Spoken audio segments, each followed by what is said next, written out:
sound like a man for running for office. Why not just announce right now that you're running for governor?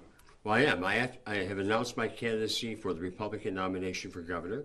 I am going to be talking to many Republican leaders across the state over the next couple of weeks, as I already have, and we're going to be hopefully able to convince them that we have the best message and the best chance of beating an 8-year incumbent who unfortunately has $26 million to spend.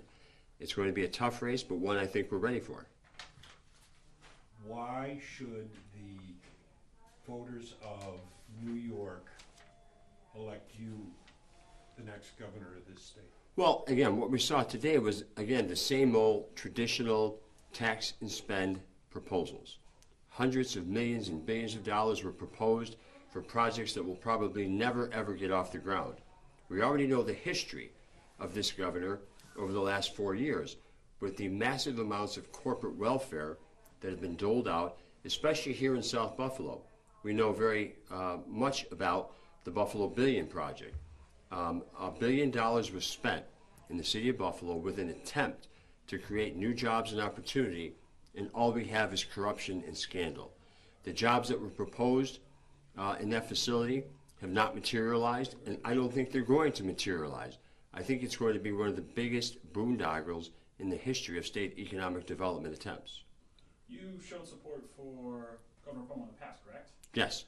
What has changed your mind? Obviously, what you've talked about before, but I mean, as recently as the last election cycle, you find it helps pay for his campaign, or she supported it, obviously. Yes. What changed?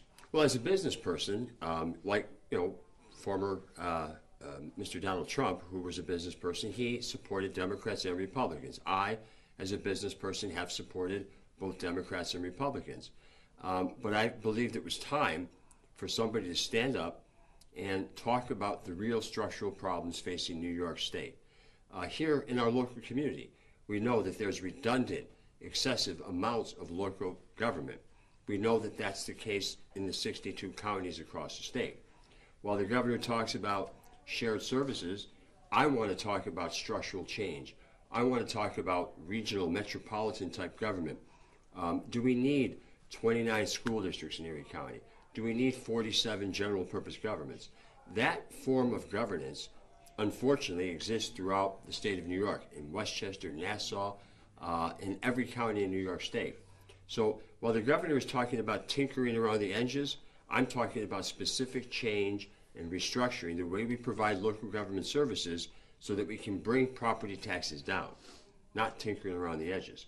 So I think it's time for somebody to stand up and talk about the real issues affecting New York State. I've seen it from the inside. I know what the problems are, and we're going to be talking about very significant structural change in the way we deliver services and the way the state handles its financial affairs.